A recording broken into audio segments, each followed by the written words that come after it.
What if the reason you're exhausted isn't because you're working too much? It's because you're pretending to be someone you aren't for 8 hours a day.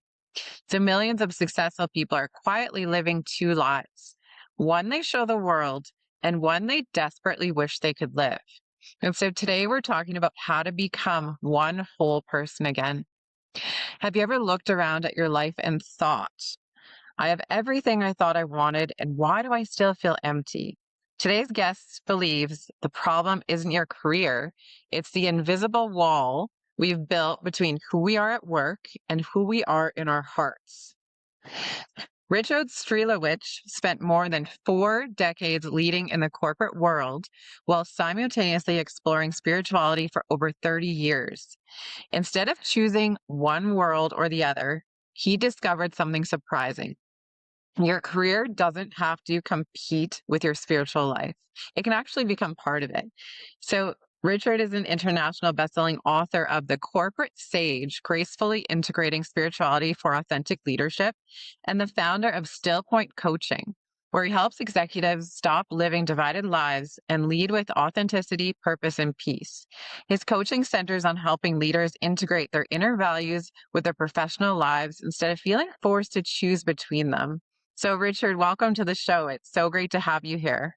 Thank you, Lisa. It's really wonderful to be here. Looking forward to this. Me too. This is going to be a great conversation. I'd love to jump right in. So, Richard, when you say people are living a divided life, what does that actually look like?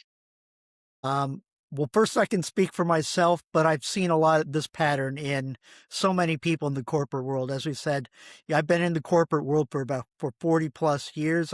Recently retired from that.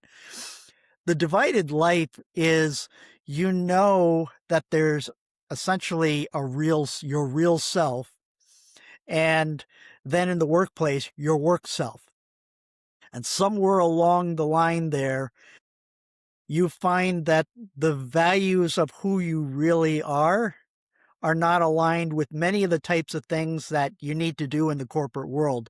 And some of them can be quite challenging. And that's not to say there's something wrong with the corporation. They're supposed to be operating the way they are. But your values and the things that you need to do are not in alignment, and yet you still need to live and make money. You need the paycheck. You might not be able to leave. So there's a real split between the things that you're required to do. And I'm just an example, there was point in time as a leader in my company. Yeah, I need to lay people off. And that was not an easy thing to do, and not something that I wanted to do, and yet the company required it of me. It was going to happen no matter what, but it caused a real split internally around my real self, which says I shouldn't be doing this, yet I am doing it. And that split, when you can't leave, really causes a tremendous amount of internal pressure. It almost feels like you're trapped with no way out.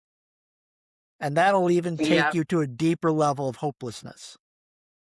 And then all sorts of stuff starts to happen in your life, especially probably chronic held stress like that will probably result in some sort of health issues. Yeah. I mean, do you think millions of people are waking up on Monday morning feeling like they're putting on a costume and they're like completely stressed at night? They are. Yeah.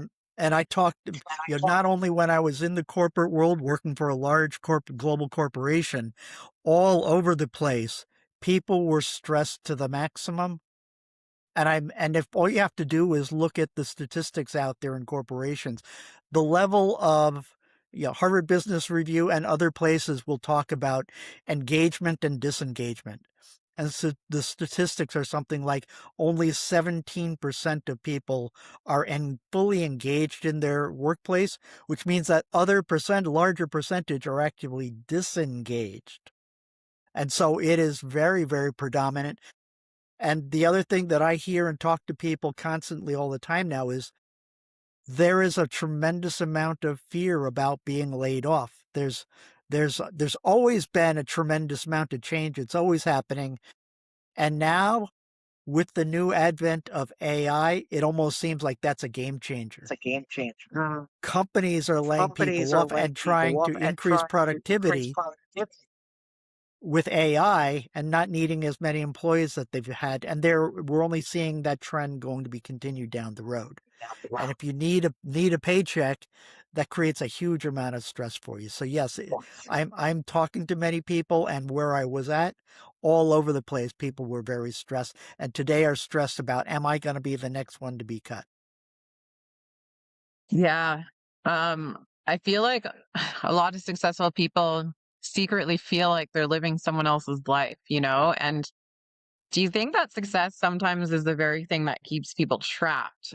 I mean, I think sometimes people think they want success, they want to get to the top, but then they get there and it doesn't feel good. It's not peaceful. It's so much work. It's a place where you might be working yourself up the corporate ladder. And again, there's nothing wrong with working up the corporate ladder, but it is also very, very common. Oh, I achieved this level, director or vice president. I achieved my goal, and it's not satisfying.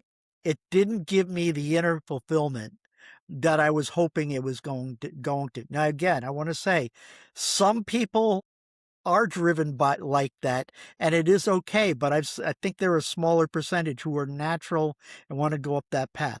It's a larger percentage that I've certainly found. I don't have statistics on it, that they get to that level and find out that it wasn't satisfactory and wasn't what it was going to give for me inside. And there's actually something deeper that's going. Mhm. Absolutely. You worked in the corporate world for over 40 years. Did you ever feel divided yourself? Constantly. Constantly. I'll give you one story. So there was a point in time I'm a manager, and over a 2-year time period, I needed to lay off about 28 people. And the hardest decision in the world, knowing this is going to deeply affect people's lives, uh, this was going to happen no matter what, is making that selection of who gets to stay and who doesn't. It's not an easy thing to go through. And there was one person particularly that I was reading the corporate script to. This was all being done over the phone, and I was reading the corporate script to about why they were being laid off. And the truth of the matter is, they were actually a number one top performer. I'm the one who gave them a top performance rating, and I needed to read the corporate script that said they were being let go because of their performance. Now, that actually created quite an inner crisis and turmoil for me. The truth of the matter is, if I had to do it again, yes, I still would have chosen that person. They were in the wrong place at the wrong time, and we needed people in the business who were in a different area of the business. And I'm even the one who put them in that place because that's what we needed at that time. So here I am reading the script and knowing this is actually not true. And Mhm. the intensity of the stress on that actually did cause some health issues with me later on. And so I've been very, very split. Yes. So, when did you realize that something had to change?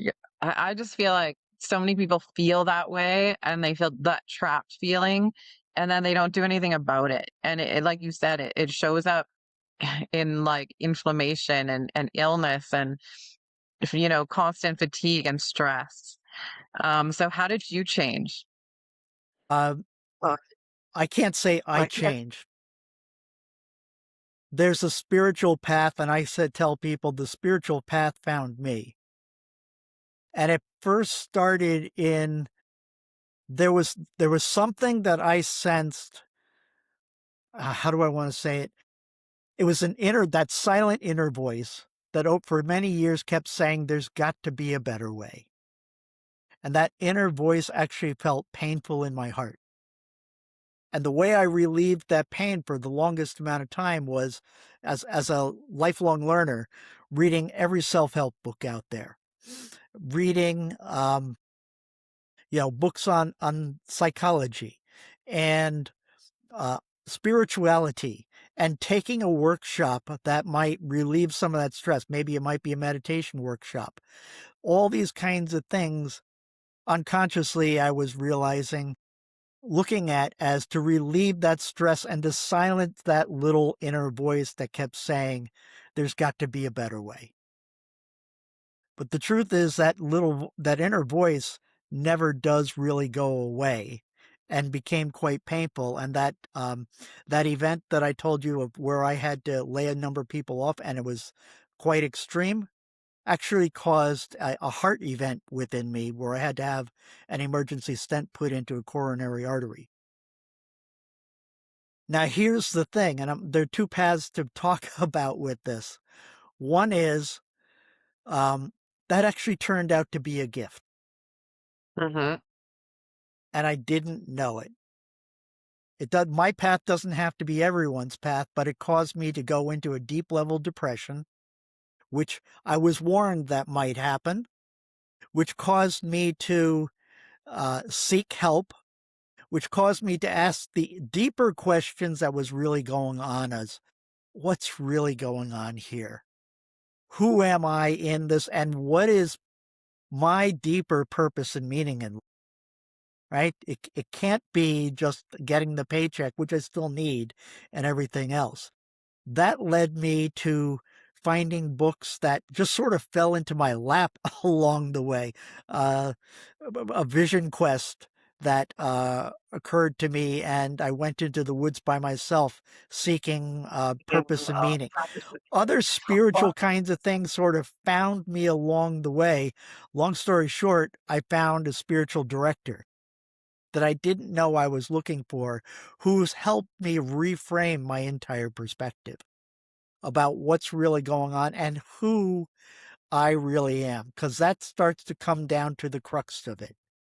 On a spiritual journey, which is an inner journey, you're asking the deeper questions of life of who am I? I can completely relate to all of this. And I think sometimes people don't realize what's causing the health issues. Um, was struggling to stay in a position and I kept getting it's like one thing after another. And then the universe makes it more and more challenging for you to do the thing. So for you to show up to your job that you feel disconnected from, it's like the universe starts making it even harder. And so I had things happen like my internet stopped working. And then I ended up going on a trip and I came back and I was actually let go from the position after like months and months and months and months of delaying not quitting myself or speaking up. And so I kept doing the thing, but I never spoke my truth. I never told them what was going on. And so that was my lesson, is that I had to, start standing up for myself and speaking how I felt. But it was fear. It was fear of taking that next step. And so the position was gone. um the havoc on my body, like the right side of my body went numb, and I had a lot of work to do to fix all of that stuff on the inside. But as soon as that position was gone, the next thing opened up and it was like magical. But humans are so afraid of the uncertainty of it. I understand we all want security, um but we all have to have belief in something bigger than ourselves. Like, we are so much more than our physical body. So I think that's incredibly important lesson that we need to learn. Absolutely. And Absolutely. I think Right. you had sort of named it. It's who we tie our identity to. If I Hmm. tie my identity to I am a corporate vice president or other kind of level, and that all of a sudden falls away, then it's really challenging to maintain who you are. And the anxiety and stress is going to be really intense and almost unbearable. But in the spiritual path, the spiritual journey that I found myself on, um, there's a different perspective of who we really are. And I'm just going to cut right to the chase. Um, the Jesuit priest, Pierre Teilhard de Chardin, says we're not human beings having a spiritual experience. We are spiritual beings having a human experience. And in Hmm. scripture, it says, we are made in the image and likeness of God. We have a spark of the divine within us, and that divinity that's within us, knowing that layered and integrated with our own unique nature of our strengths, talents, abilities, etc., is our real self, not our work self. And so at some point, I can't just say, poof, a magic wand. Okay, I'm going to start operating and being and operating from my real self. It doesn't work that way. Challenges and difficulties and other situations in life end up starting to come through that give me the perfect lessons and experiences to start integrating the real self into who I am so that it's operating more of the time. And when you're operating from your real self, you have a deeper sense of inner peace, like inner peace in the center of the storm. Things just aren't bothering you like it used to. And an inner sense of fulfillment based off of the divinity of who we already are, not what my job is giving me. So if I lose my job, it doesn't define me. So inner fulfillment and contentment with what is. That's the ultimate that takes a longer journey and longer path to get there. And your corporate career, my premise after sticking it out for 40 years, has helped me to realize spirituality is where you're at. And my corporate career started transforming in perspective to me, where I started recognizing the situations that were hard and good were actually in service to my spiritual growth. And when I can Hmm. change my perspective, we have a lot of power within us when you can change your perspective at your core. Do you think if you have that mindset shift where we are separate from everything, where essentially we're not attached to any of those titles and results, I guess you could say. Do you think if you detach, that you're able to stay in a position that might not be completely aligned with who you are? Or do you think that in order to be fulfilled and fully be authentic, you have to take that next step and leave the misaligned position? I think your own unique path and journey is going to open up for you that's just unique and right just for you. And so I believe the answer is not an either or, it's a both and. Mm. If you're in a company that is truly, I'm not sure if I should use the word, but I'll say it, evil, if you will, and really doing atrocious things, you probably couldn't stay there. Mhm. But if you're in a company where it's really intense and challenging and you're needing to do a lot of things and laying people off and other challenging things, you might find it's the right thing to stay with where you're at. In fact, when I coach people on this now, I typically talk to corporate leaders and say, while we're working together here, I want you to stay where I don't want you to leave. Over time, the spiritual path is going to tell you, you're going to know whether you can stick it out and stay and use this in service to yourself, or whether you really do have to leave. And only you will absolutely know that. Now, I'll just give a real quick example. Some of the trainings that I went through required me to be in therapy for a number of years. And I kept asking the therapist, when will I know when I'm done with therapy? And the answer that kept coming back to me was so unsatisfactory. The answer kept being, you'll know when you know. It's like, Right. oh, what kind of answer is that? That was so unsatisfactory. But you know what? After a couple of years, I finally came to the place my own intuitive knowing said, I'm done. I don't need to keep doing and processing everything in my life anymore. I don't need to be here. And I couldn't have gotten to that inner place of intuitive knowing without going through the process that I was already in of not knowing and feeling unsatisfied. It sort of doesn't make sense, but coming to that place, I knew. And now on your own journey, you're also going to know when it's time for you to leave the company you're in and when, or if you can stay. Like I said, my journey for me was unique. I stayed. And what I believe I can do now in service is be in service to people of how do you survive in your corporate career and integrate spirituality at the same time throughout an entire career. I've walked that walk and I've lived the hardest parts of it to have credibility now with others. So, one thing that you talk about and everybody talks about right now is this authentic leadership, but very few people define it. There's like, this is what people want now is like, be authentic, how to be authentic. How do you define authentic leadership? Okay, well, Okay. Well, I have fun- right in front of me something I'd like to read. And this is from Harvard Business Review. So we'll get to your question. Authentic leadership is a leadership style exhibited by individuals who have high standards of integrity, take responsibility for their actions, and make decisions based on principle rather than short-term success. They use their inner compass to guide their daily actions, which enables them to earn trust in their employees, peers, and shareholders, creating approachable work environments and boosting team performance. That is, at one level, a fabulous and very specific and detailed definition of authentic leadership. And in the corporate world, there are leadership development trainings that can help you grow that level of definition of authentic leadership. And so we're not going to throw that out. That's still valid.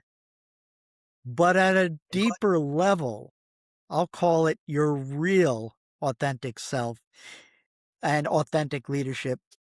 It's taking that and infusing it with who you really are, your real self on the spiritual journey. And as I said before, your real self is divinity within. In scripture, Matthew, and I can't remember which quote section says, Matthew says we're the light.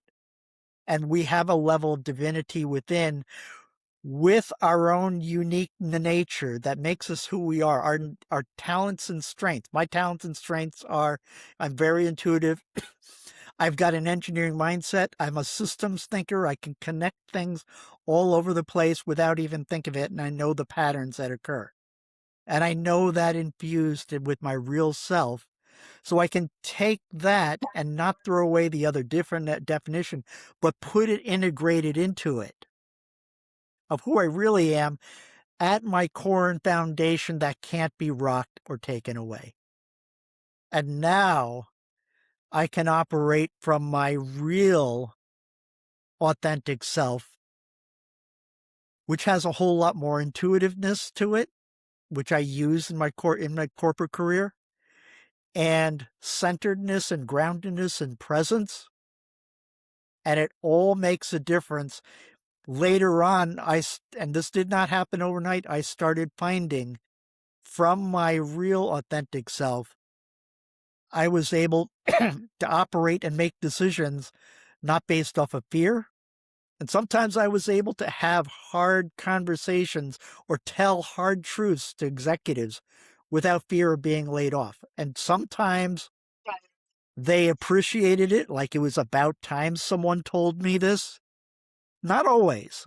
Sometimes they didn't, but many times they did. But I had to still speak my truth, not worried off of fear and trusting, you called it the universe before, will guide me into the right right path. I found I was being much more creative. People were coming to me and telling me that something shifted in me. I would have a tough negotiation with a customer who was not happy. And somehow something came through me, I call it this way, that I was able to dance in the moment and navigate the negotiation to turn them around. And people ask me afterwards, "How did you do that? How did you know to say that?" And my answer came back, "I have no clue." I don't it just Mhm. starts coming through you as you start opening up further on the spiritual path here and integrating more of who you really are. So you don't need to separate that and not bring in your real self into your corporate career. And I tell people now, my real premise is your corporate career is your spiritual path.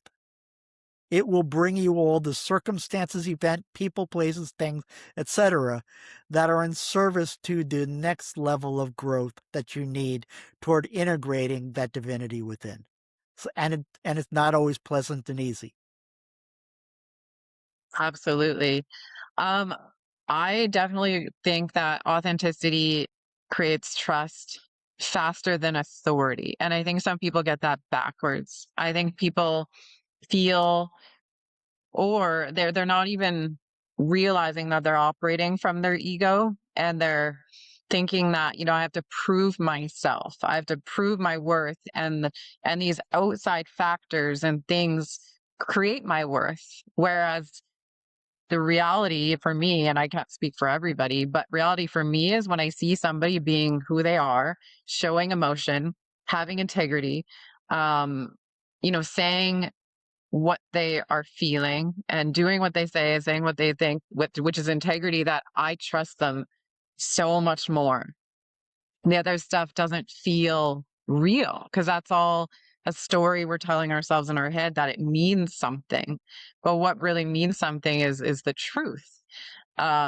So I love that. I love that you create and help people become authentic leaders. It's so powerful and it's what the world needs. We don't need, another I don't want to say names, but another political leader who's, you know, doesn't have everyone's best interest at heart, to say the least. Right. And you talked Right. about And he talked ego. Our about ego is not necessarily bad. We need egos, right? In order to get things done, you need an ego. The challenge is, and at a very generalized level, our ego is simply our sense of separation. The challenge becomes when we are overshadowed by our ego and we believe that that is who we are and tie our identity to it. But when we can start to let that go and tie our identity to something else of who we really are, then the ego starts dissolving and slipping away on its own. But we need it. We wouldn't be able to survive in life without that part of ourselves. Yeah, for sure. So one thing I love about your work is your idea of the inner sage. So can you discuss that and how do we reconnect with it? Right. So right. a So sage a is sad someone is someone distinguished to for wisdom. And it really is, as I said, the spiritual path here, which is a path that is bringing us back to wholeness and knowing our divinity and essence within while we're being human, right? And as we are growing on that path, again, it doesn't happen overnight. It happens over time. And yeah, I've been on the spiritual journey for 30 years and I'm still on it. And I have to say, it's what I call a pathless path. It's not like I can plan the growth of it. In fact, one of the things I had to learn on the path is I'm actually not in control. There's a higher level of wisdom. Maybe you want to call that God or the universe or the creator or something else that's actually guiding me and that has much more, excuse me, much more wisdom than I do. Because I'm looking in hindsight in 40 years and I can say, I'm not smart enough to have planned that out. But it's turned out better than I ever could have thought, and I've grown in ways I never ever thought I would here. And there's a quote by Saint Teresa of Avila that says, "Everything that happened in our life had to happen just that way, such that we may know our divinity within." Now that's a hard one to really accept and truly believe, especially if some of the worst things in life are happening to you. Can I truly believe Mhm. that? It's a hard one, but over time, and I've had some challenging, hard things happen to me over my life, over time, even those worst things I have learned to see the grace and divinity and how it helped me to grow um, along the way. So as you're going through this journey and path, your natural connection to intuition, your natural connection to a wisdom that starts to come through you without trying. It's not like I'm going to be a wise person. It starts to open up over time.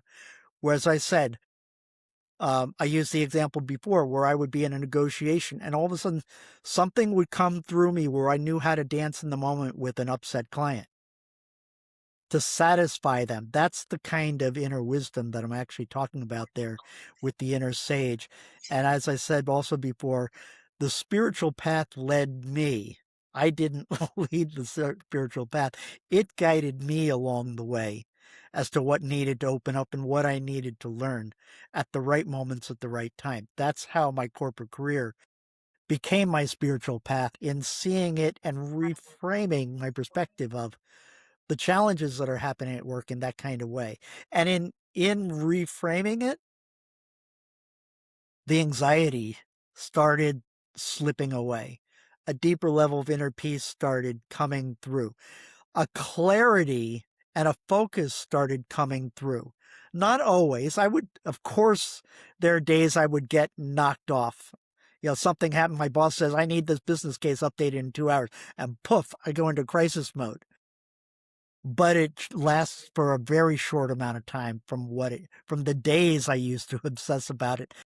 And the level of, and looking back, I'm in the place of, wow, I really did not need to put that level of worry and anxiety on myself, because it still happened the event still happened the way it was supposed to happen. Imagine how much more, excuse me, creativity and thing is available for other things if I didn't hold the anxiety and stress on myself. I could have been a whole lot easier on myself. How do we know the difference between our intuition and fear? That's a really good That's a question. And I typically tell people, intuition can be misinterpreted many different times. Sometimes I think, oh, I'm getting an intuitive hit and this is the way I feel. I tend to now look at this and not trust my initial feeling, because feelings are fleeting, and many times the feelings come through in terms of an unconscious belief, something like that triggers us into something. Mm. What I now do is I sit and pray on it, and I give myself some time. I meditate and okay, and then even sometimes even go away. It's amazing what a walk in the woods will do. When I separate myself from the feeling, then, like fear, and let myself sit with what's really going on here. Now, does my immediate intuitive hit still tell me this is intuitive guidance? Or is it something different? And am I feeling and sensing that something different direction is in for me to go toward? When you're saying inner guidance, can you try and describe what that feels like? That's going to be that's different gonna for every single person, but first and foremost, it is that the first immediate way to access to it is your gut level of feeling. Another part of it can't be described, Hmm. because it's again what I get call the pathless path.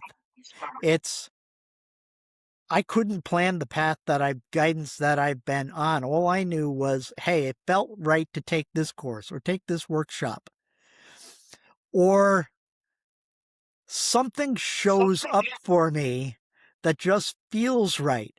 And it's very common that, for instance, I had an experience where when I was looking for didn't know I was searching for a spiritual director. someone told me about a silent meditation retreat. And so I went and looked at up this person's silent meditation retreat. And yeah, I thought it was nice. And I saw they had some books. So I put their book on my Amazon wish list. And a week later, I found out I had that book on my bookshelf. I read it 15 years ago. It was highlighted all over the place. And it was like a whack on side of the head. I immediately signed up for a silent meditation retreat.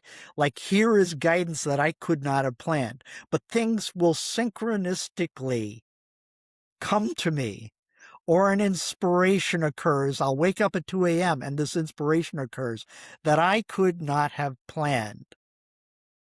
And those are the kinds of things that tell us, hey, this might be some guidance for you to look at. But I tend to find it's unexpected and I can't force it to happen. Mhm. What role does patience play in all of this? Oh, that's a great question. Um, there are 4 perspectives or filters on the spiritual path that I talk about that I learned through a spiritual director: surrender, faith, patience, and acceptance. And we talked about and all of them together lead to this level of deeper inner peace and connection to our real self of who we are. So surrender doesn't, as we said, doesn't necessarily mean giving up. It means working as hard as you can and surrendering and letting go of the results to God. Faith says that things are happening for us that are ultimately for our highest good. It doesn't necessarily mean it's going to be comfortable or easy whatsoever. Patience means that there's a time and place for everything, and everything happens in its own timing, right? Mhm. Um, and so there are many times I was a project manager trying to push to get the deadline, and we missed the deadline. No matter how hard we tried, things were not going our way. The world ultimately didn't fall apart, and we came up with another deadline there.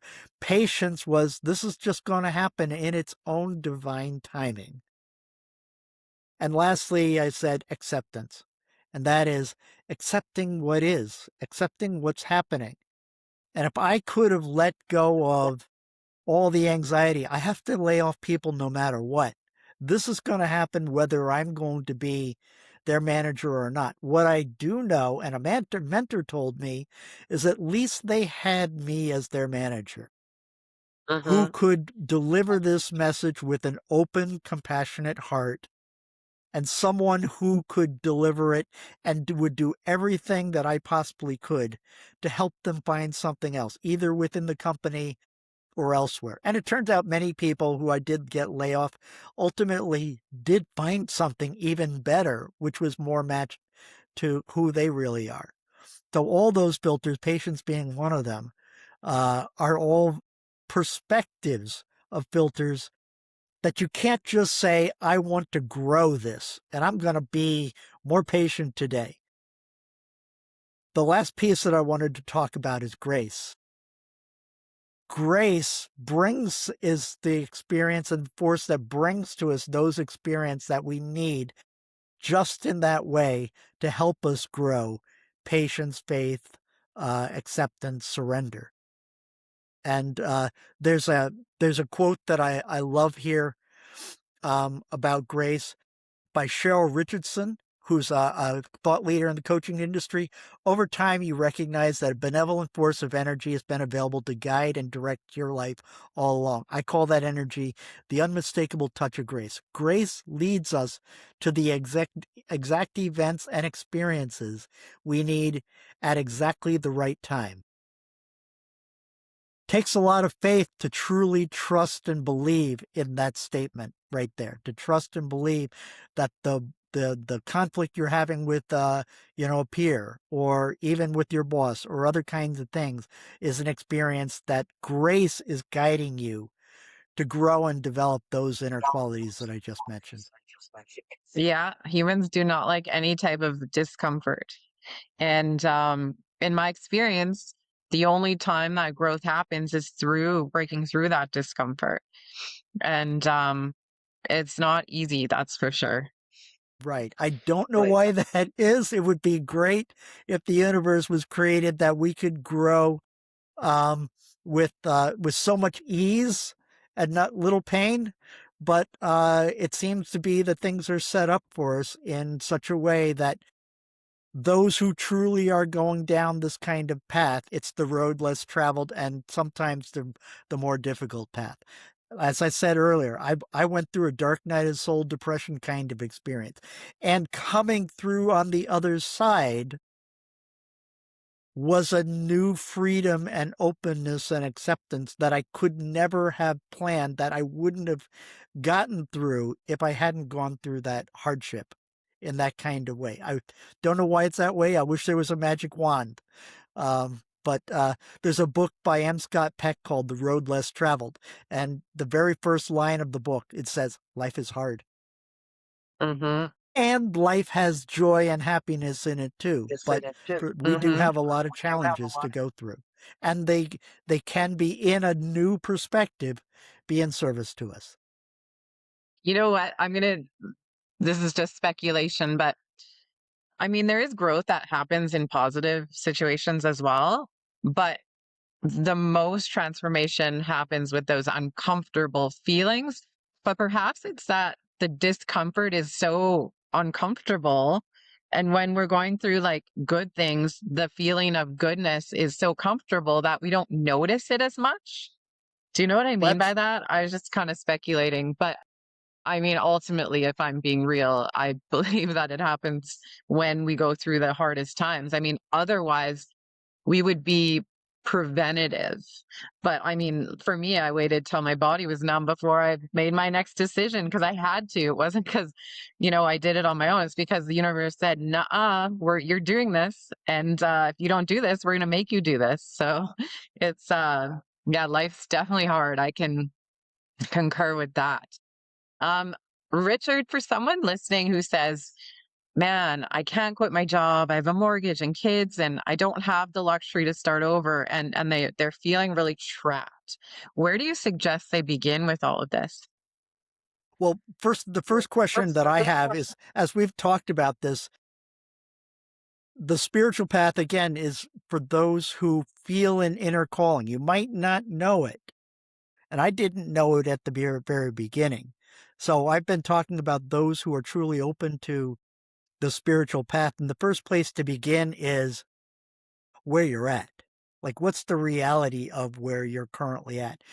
Uh, Maslow has his 5 hierarchy of needs. And if you're at this, they're going from the survival level all the way up to self-actualization level. And if you're at the survival level, truly at that kind of level, well, you're probably not open yet to what I might have to offer or the spiritual path because you need to survive right there. But if you are in a place in the middle and are open to this towards self-actualization, then it can be very helpful to follow your own guidance of where you're at and many times have a guide, whether that be a coach, a mentor, a therapist. There are very practical things that you can do that I love, such as mindfulness, and learn mindfulness to help you move into a different state to release the anxiety and stress that's currently going on to you. The spiritual journey that I've talked about is not a short-term solution. It happens over time, like I said, but it's also one that you're guided on. And I also want to say, as for me, it started out with pain in my heart. There's got to be a better way. That caused me to search for different things to relieve that. But if you're open to it, one of the things I also found is if on that spiritual journey, you can't turn it off. Mhm. It will claw at you and gnaw at you until you finally do make a change to say, yes, I'm going to look for something else in a different kind of way. I talk about the spiritual path in a different kind of way um, to operate from who I really am and my highest potential. and which our highest potential is integrating that inner divinity with our humanness within. So start with where you're at and then find things that might help you in the short term. What are some daily habits that people can that would help people feel more aligned instead of more overwhelmed? Meditation first. Take it first. In fact, when I work with somebody, I insist that they have to be open to meditation. And meditation will bring Yep. about over time the experience of transcendent, that we are not our bodies, that there's something beyond us. And I tell people, even if you can only meditate for 5 minutes, and meditation doesn't have to be complex and can simply be sit for 5 minutes with your eyes closed, relax, think a word that resonates for you, that it's like a higher vibration. Maybe it's just peace or love, or maybe it's a saint or guru's name or a phrase that feels right to you. And just breathe and sit with that and repeat that one word for 5 minutes. And then at the end of 5 minutes, open your eyes. And the trick to it is letting go of expectations that you're supposed to feel something different than what you're feeling. Because maybe you're experiencing, hey, I want to feel inner peace, but but I've got a monkey mind and I can't stop my thoughts. Let your thoughts keep running. Don't try and squash them, because we usually can't stop our brains no matter what. So it's just letting yourself have the experience that you're going to have without judging it, and do that for 5 minutes. Over time, start increasing that. But that is the best one that I start out with. There may be others that you already have in your practice, depending on where you're at. Could be prayer, could be contemplation of spiritual readings. There's practicing the presence, which is repeating a mantra over and over constantly. And there's even one other one that I think is a great spiritual practice of what they called selfless service. And in the corporate world, sometimes that's called servant leadership, of being in service to those around you without any expectation of being in service to help. So those are just some of the spiritual practices I recommend. Yeah, amazing. I definitely feel like the slowing down is the key to clarity.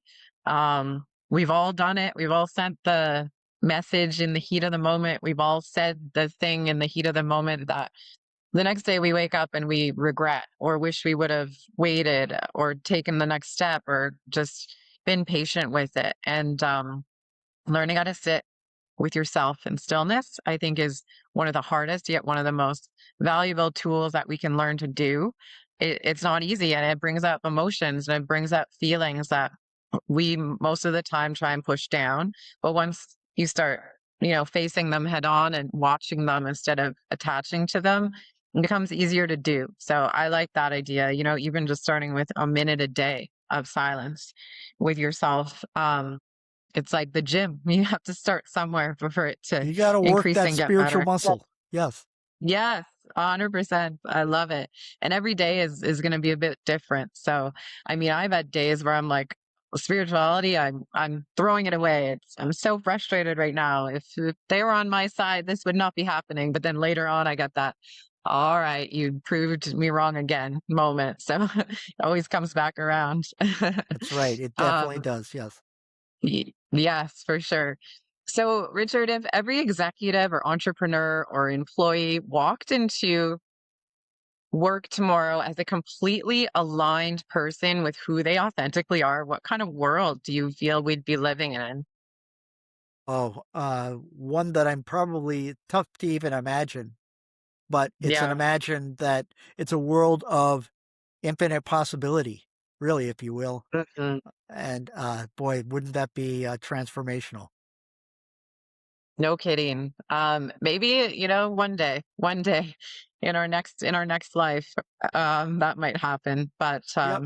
I mean, we're on the right track. I truly believe that. And with people like you who are doing coaching programs like you are, it's helpful because people you're spreading the word and you're getting the information out there. So, Richard, I'd love for you to talk about more of what you do and where people can find you and your work. Sure. First, Sure. to find me, you can find me on my website.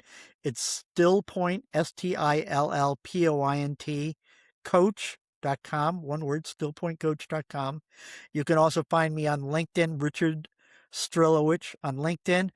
And then there's my email address. It's rich.strilowich@protonmail.com. And the work that I do, it's one-on-one coaching. It's usually a 4-month program that I help guide people through an experience of understanding who your real self is. And there's a journey and a process that I coach people through around that to connect their real selves, and then help you tie into and connect to realize your career up until now has already been guiding you. You might not have noticed those connections. But when we can tangibly feel and now see, these have been here in service to me, and here's the places that I've grown in a different kind of way. So we connect to your career and how it already is your path. I also do more in helping people understand the inner journey of yourself, and the connection to that inner journey yields different level of outer results of who you are, such as authentic leadership and creativity and inner fulfillment and joy. Those kinds of things, which have a deeper impact in the results you're going to have at work. And lastly, it's the connection of, how do we develop new perspectives and committed practices to support you along the way, with integrating in at last the support system that you need and being supported at many, many different levels. One being source, God, the universe, but other kinds of support levels that you have. So it's a journey of 4 months of walking through those kinds of levels to help start integrating this. I'm not going to say at the end of this, you're enlightened. Poof, my magic wand, poof, you're enlightened. But you will be at a higher, different level state of consciousness along the way as you're going through your lifelong spiritual journey. Amazing. What important work that is. And thank you for letting us know where we can find you. We're going to make sure that we link all of that in the show notes and subsequent articles, um, just so that people can have easy access to that. And we'll link your book as well. So thank you so much for coming in and sharing with us and being authentic and wanting to make change in the world. Like I said, this is some of the most important work that's happening right now, and everybody needs a coach to help them along the way. I made the mistake of not doing it that way, and it got to the point where I didn't know where to turn anymore. And having someone help you that has been through it is so valuable. So, thank you so much for being here. Thank you, Lisa. This was Thank so you. much fun. I enjoyed this. Me too. Me too. Such a great conversation. So, like I said, thank you to Richard and thank you to the audience for tuning in today. This conversation is so eye opening because I think so many people believe they have to choose between success and fulfillment. So, Richard has shown us that the goal isn't to escape our careers, it's to transform the way we show up within them. And so, if today's conversation resonated with you, I encourage you to connect with Richard and learn more about his coaching, explore his inner sage method, download his free workbook, and check out his internationally best-selling book, The Corporate Sage. So visit Still Point Coaching to learn more, book a discovery call, and access those free resources that can help you integrate purpose, authenticity, and leadership into everyday work. Your life is your work. So you might as well start now and work towards a happy, peaceful life. If this episode made you stop and think, please share it with someone who looks successful on the outside, but may quietly be searching for more meaning on the inside. Sometimes the biggest transformation begins with one single conversation. Thanks for tuning in, everyone.